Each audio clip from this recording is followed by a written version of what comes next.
The email notification popped up on my phone just as I was finishing my morning coffee. Another promotion, another raise, another milestone that should have made my family proud. Instead, I sat there in my Manhattan apartment, staring at the message from my boss congratulating me on becoming the youngest senior analyst at the investment firm, and all I could think about was whether my stepbrother Tyler had eaten anything besides instant ramen this week. You'd think after 10 years of this pattern, I'd have learned my lesson. But family has this way of making you forget logic, doesn't it? Every success I achieved felt hollow when I thought about him. 32 years old, living in my mother and stepfather's basement, his college degree, collecting dust, while he collected unemployment checks that had run out 3 months ago. The irony wasn't lost on me. When we were kids, Tyler was the golden child, star athlete, straight A student, the one everyone said would go places. Meanwhile, I was just Nora, the quiet stepsister who spent too much time with her books. But somewhere along the way, our paths diverged so dramatically that it felt like we were living in parallel universes. I closed my laptop and made a decision that would change everything. Thanksgiving was in 3 days. I hadn't been home in 2 years, always finding excuses to avoid the uncomfortable family dinners where my success became the elephant in the room that nobody wanted to acknowledge.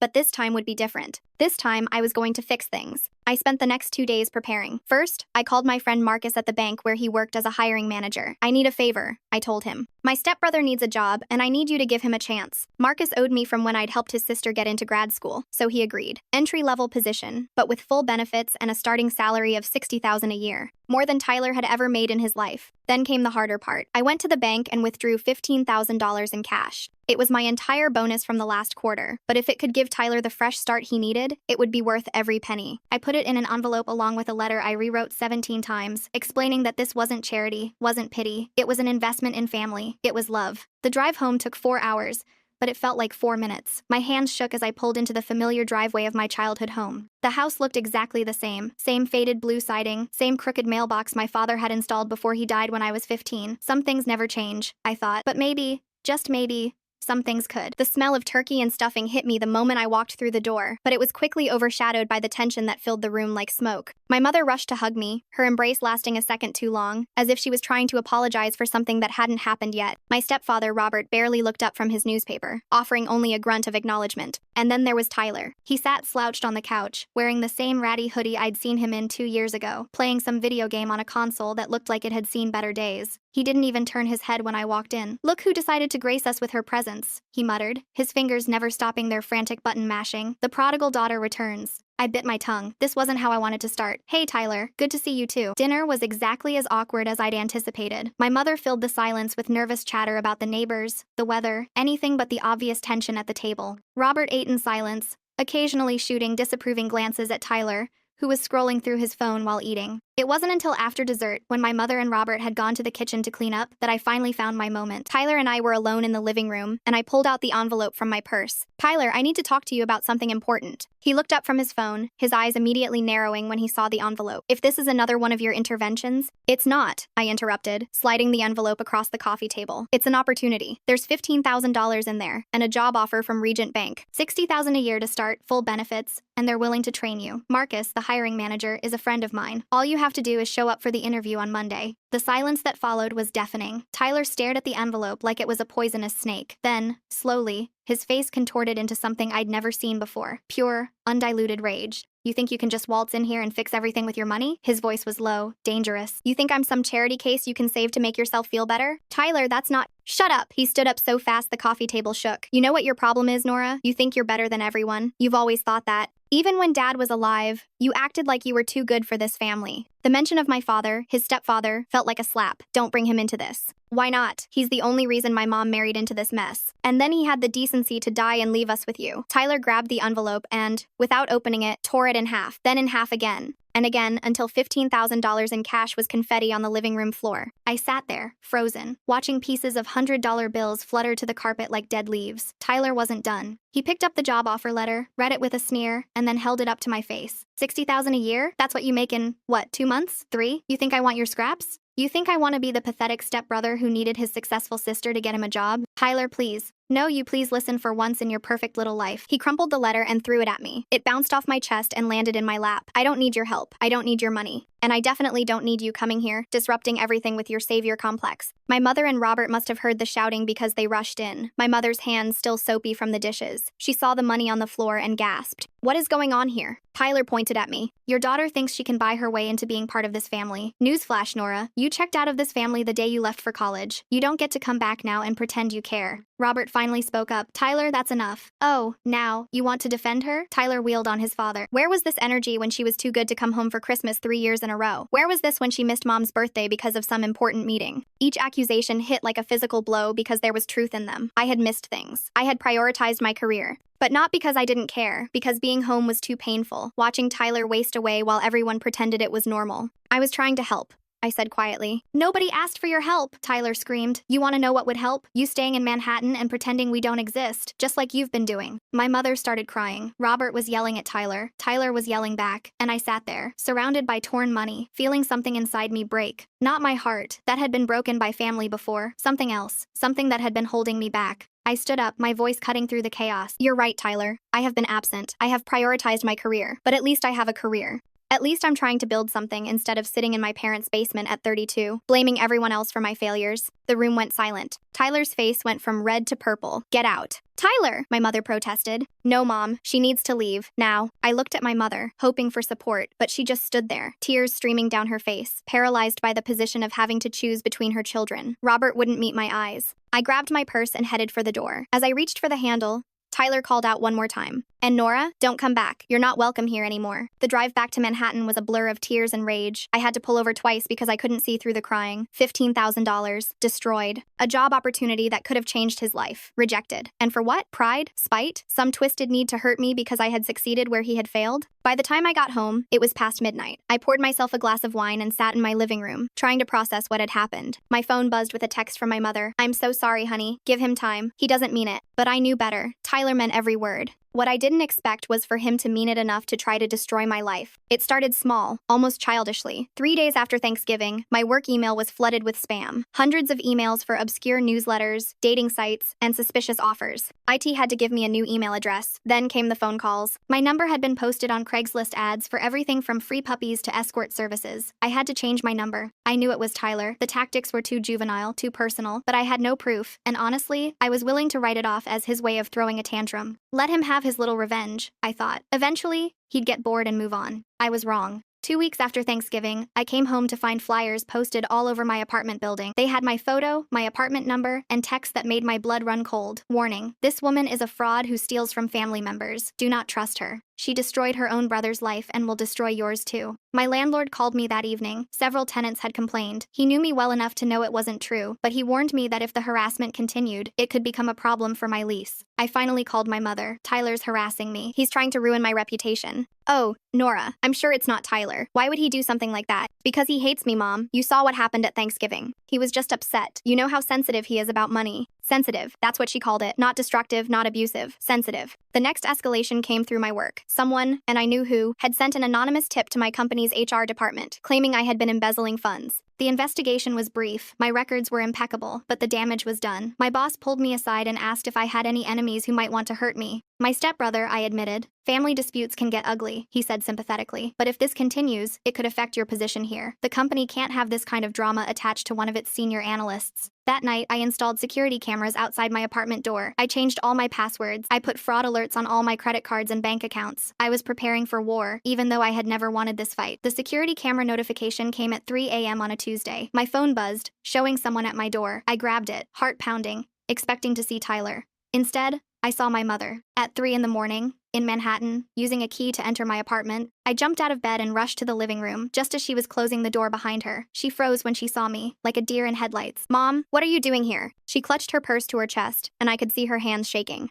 I needed to talk to you. At 3 a.m., how did you even get a key? You gave me one, years ago, for emergencies. I had, but that didn't explain why she was here now, in the middle of the night, looking like she'd rather be anywhere else. Then I noticed the bulge in her purse, papers sticking out. Mom, what's in your purse? Nothing, just nothing. But I knew. God help me, I knew. I stepped forward, and she stepped back. Did Tyler send you here? Her face crumbled. Nora, please. He's my son. He's desperate. Desperate for what? What did he want you to do? She pulled out the papers with trembling hands. Financial documents, bank statements, investment portfolios, all mine, all printed from my home computer. He said he just needed to prove you had money, that you were lying about not being able to help more. I know it's wrong, but he's been so depressed, and I thought if I could just show him. You broke into my apartment to steal my financial information for Tyler? Not steal, just look, just to prove. Get out. Nora, please, get out. She fled, crying. I stood there in my pajamas, shaking with rage and betrayal. My own mother. She had chosen him. After everything, she had chosen him. I called a locksmith that morning and changed all my locks. I called my lawyer too. Harassment was one thing, but this was attempted identity theft. Tyler had crossed a line, and he dragged our mother across it with him. But Tyler wasn't done. The next day, my credit card was declined at lunch. Someone had called the company claiming to be me and reported it stolen. When I called to fix it, they mentioned that I had also tried to request a new card be sent to a different address, Tyler's address. That evening, I found myself doing something I never thought I would. I hired a private investigator. If Tyler wanted to play dirty, I needed to know exactly what I was up against. What the pie found changed everything. Tyler had been planning this for months. Long before Thanksgiving, he had a whole notebook dedicated to what he called Operation Payback. Pages and pages of plans to systematically destroy my life. He'd researched my company, my apartment building, my routines. He had screenshots of my social media going back years, looking for anything he could use against me. But the most chilling discovery was a storage unit he'd rented under a fake name. The PI had followed him there and managed to get photos through a window. Inside were boxes of my old belongings from our family home, things I'd left behind when I moved out. Photos, yearbooks, even my father's old watch that I thought had been lost. He wasn't just trying to hurt me, he was trying to erase me. Armed with the PI's evidence, I knew I had two choices: go to the police or confront Tyler directly. The lawyer in me said police. The sister in me, the part that remembered the boy who used to split his Halloween candy with me even though we weren't related by blood yet, said to try one more time. I chose family. I would regret it. I drove home on a Saturday morning, unannounced. Robert's car wasn't in the driveway. I'd made sure he'd be at his weekly golf game. My mother's car was gone too. The PI had confirmed she had a standing hair appointment. It was just Tyler and me. I didn't knock. I used the spare key they kept under the fake rock, the same one that had been there for 15 years. Tyler was in the kitchen, eating cereal in his boxers. When I walked in, he jumped, spilling milk everywhere. What the hell are you doing here? We need to talk. I told you you're not welcome. I slapped the folder of evidence on the counter. Photos from the storage unit, screenshots of his Operation Payback notebook, records of the harassment. I know everything, Tyler. His face went pale as he flipped through the pages. Then, incredibly, he smiled. So what? You gonna call the cops on your own brother? Stepbrother. And yes, if I have to. Go ahead. Tell them how the rich sister is being bullied by the poor, unemployed brother. See how that plays out. It'll play out with you in jail for identity theft, harassment, and fraud. He stood up, towering over me. Tyler had always been bigger, stronger, but I wasn't the scared little stepsister anymore. You took everything from me, he said, his voice low and dangerous. I took nothing from you. You threw it all away yourself. You took their love, their pride. Everything is always Nora this and Nora that. Even when I was the star athlete, even when I had better grades, it was always about you. Poor little Nora whose daddy died. Sweet little Nora who works so hard. That's not my fault. Everything is your fault. He swept his arm across the counter, sending the folder and its contents flying. Then he grabbed my shoulders, shaking me. You poisoned them against me. You made them think I was a failure. I broke free and backed away. You are a failure, Tyler, but not because of me. Because you gave up. Because instead of trying to build something, you decided to tear me down instead. Get out. Not until we resolve this. There's nothing to resolve. You want to call the cops? Call them. You want to ruin my life? Go ahead. But know this, I will never stop. Never. I will make your life hell until the day one of us dies. I believed him. In that moment, looking into his eyes, I saw not my stepbrother but a stranger consumed by hatred. This wasn't about money or success anymore. This had become something darker, sicker. I gathered up the scattered papers and turned to leave. As I reached the door, Tyler called out, "Hey Nora, check your apartment when you get home. I left you a surprise." The drive back to Manhattan was filled with dread. Tyler's threat echoed in my mind as I broke every speed limit getting home. What had he done? What could he have done? The locks were changed, the security was upgraded, but Tyler had shown he was more resourceful than I'd given him credit for. My apartment looked normal from the outside. The door was locked, no signs of forced entry. But when I opened it, the smell hit me immediately. Rotten fish. The source became clear when I walked into my bedroom. Raw fish stuffed into my air vents, behind furniture, even inside my pillowcases. The place was uninhabitable. But that wasn't the surprise. On my bed, arranged carefully, were photos. Dozens of them. All of me. Taken over the past several weeks. Me at the grocery store, me at the gym, me having lunch with colleagues, me entering my therapist's office, something I'd never told anyone about. And in each photo, my face had been scratched out with something sharp, leaving only holes where my eyes should be. In the center was a note, "You're right, one of us has to die." Guess who I pick? I called 911. The police took it seriously this time. Death threats, stalking, breaking and entering. Tyler had finally given me enough to press charges. They issued a warrant for his arrest that night. But Tyler was gone. My mother called me, hysterical. Tyler had come home, packed a bag, and left without explanation. She begged me to tell her what was happening. When I explained about the photos, the threats, The dead fish. She went silent. He wouldn't, she whispered. Tyler wouldn't do that. Mom, he did. The police have evidence. He's dangerous. This is your fault, she said, her voice suddenly cold. You pushed him to this. You couldn't just leave well enough alone. She hung up on me. I spent the next 3 days in a hotel while a specialized cleaning crew dealt with my apartment. The police couldn't find Tyler. He'd emptied his bank account, ditched his phone, and disappeared. His few friends claimed they hadn't heard from him. On the 4th day, the PI called me with a lead. Tyler had been spotted at a motel 2 hours north, paying cash, using a fake name. The police wanted me to stay put, let them handle it. But I was done being the victim in Tyler's twisted game. I drove to the motel that night. It was the kind of place that rented rooms by the hour, where nobody asked questions. Tyler's car was parked outside room 1-2. I sat in my car, wrestling with what to do. Call the cops? Confront him? Leave? Then I saw him through the window. He was pacing, talking on a burner phone, gesticulating wildly. He looked manic, unhinged. This wasn't the stepbrother who used to help me with my math homework. This was someone who had lost touch with reality. I was about to call the police when Tyler suddenly stopped pacing. He'd seen my car. Our eyes met through the window, and for a moment, neither of us moved. Then he smiled, that same sick smile from the kitchen, and held up something to the window, a gun.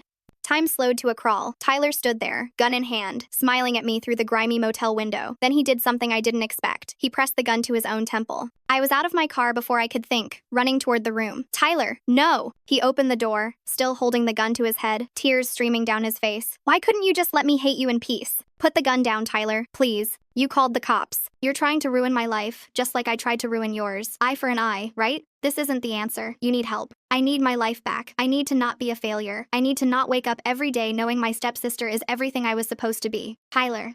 You know what the sick part is? He laughed, a broken sound. I used to be proud of you. When you got into that fancy college, I bragged to my friends. When you got your first promotion, I actually felt happy for you. But somewhere along the way, your success started feeling like my failure. Every achievement of yours was proof that I was nothing. That's not true, isn't it? He pressed the gun harder against his temple. Mom calls me every week to tell me about your latest accomplishment. Dad looks at me like I'm dog crap on his shoe. And you show up with your money and your job offers like I'm some charity case you can fix. Police sirens wailed in the distance, getting closer. Tyler heard them too. You called them? He said, not a question. I called them before I got out of the car. Tyler, please. Put the gun down. We can fix this. No, we can't. I'm going to jail. I'm 32 with no job, no money, no future, and now a criminal record. What's the point? The sirens were getting louder. In minutes, maybe less, the police would be here. And Tyler was spiraling, the gun shaking in his hand. The point is, you're my brother, I said, the words tumbling out. Not stepbrother, brother.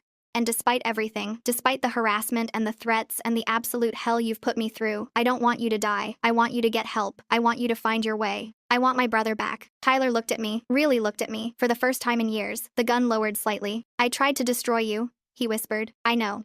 I wanted to hurt you so badly. I know.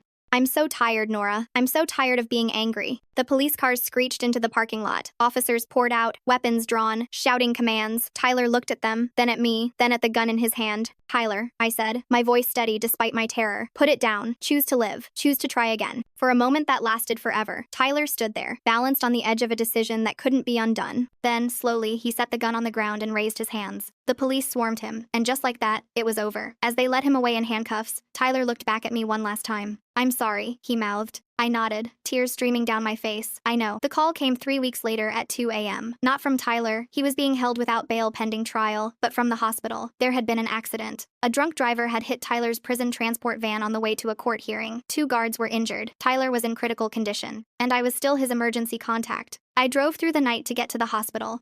My mother was already there, sobbing in the waiting room. Robert sat beside her, looking older than I'd ever seen him. When my mother saw me, she stood up, and I braced for anger, blame, accusations. Instead, she hugged me. I'm sorry, she whispered. I'm so sorry for everything. We held each other and cried while Robert filled me in. Tyler had severe internal injuries. He'd already had 1 surgery, with another scheduled for the morning. The doctors gave him a 50-50 chance. The insurance won't cover all of it, Robert said quietly. The prison medical coverage is minimal, and we don't have the money. I knew what he was asking without him having to say it. After everything Tyler had done, after he'd tried to destroy my life, they were asking me to save his. I found the attending physician. Whatever he needs, I said, handing over my credit card. The best surgeons, the best care, whatever it takes. Tyler survived the 2nd surgery, but remained in a coma for 6 days. I spent every moment I could at the hospital, working from his bedside, watching machines breathe for the brother who had wanted me dead. On the 7th day, his eyes opened. He looked confused, then panicked when he realized where he was. Then he saw me. Why? He croaked. Because you're my brother. I tried to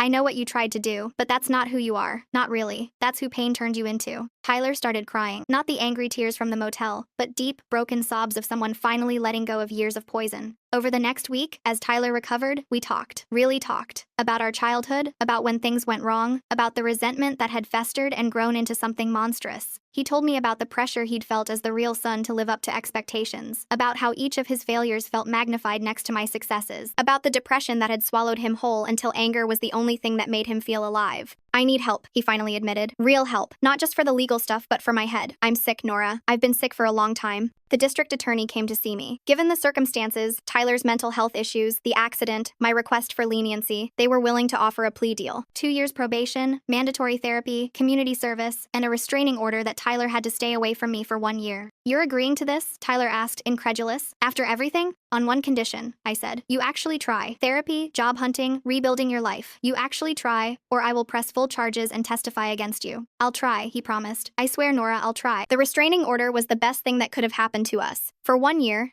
Tyler couldn't contact me, couldn't see me, couldn't even be within 500 feet of me. It forced him to rebuild his life without me as either a crutch or a target. The first few months were the hardest, for both of us. I heard updates through my mother. Tyler had moved out of their basement and into a small apartment, getting 2 jobs, one at a warehouse during the day, delivering pizzas at night. He was in therapy twice a week. He'd started attending support groups for depression and anger management. Meanwhile, I was in my own therapy, processing the trauma of what had happened, the betrayal, the fear, the guilt. My therapist helped me understand that Tyler's actions weren't my fault, that his resentment said more about his pain than my worth. 6 months into the restraining order, my mother called with news. Tyler's enrolled in community college. He's getting his teaching certificate. Teaching?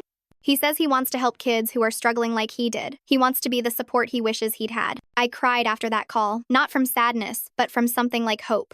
Month 8, Tyler had paid back half the money I'd spent on his medical bills. Not because he had to, I'd never asked for repayment, but because he wanted to. Month 10, he'd gotten a job as a substitute teacher while finishing his certification. The kids loved him, my mother said. He had a gift for connecting with the difficult ones, the angry ones, the ones everyone else had written off. Month 12, the restraining order expired. I didn't hear from Tyler immediately. It was 3 weeks later when the knock came at my door. I looked through the peephole to see my stepbrother, no, my brother, standing there in a suit and tie holding an envelope. I opened the door cautiously.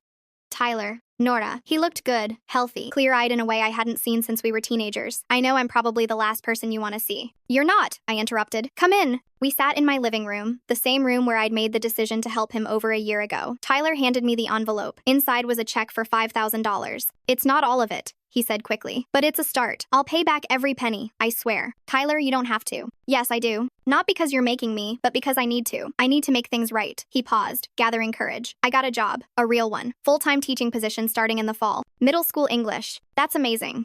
It's thanks to you. Not the money or the job offer I threw away, but you showing me I could be better. Even when I was at my worst, you still saw something worth saving.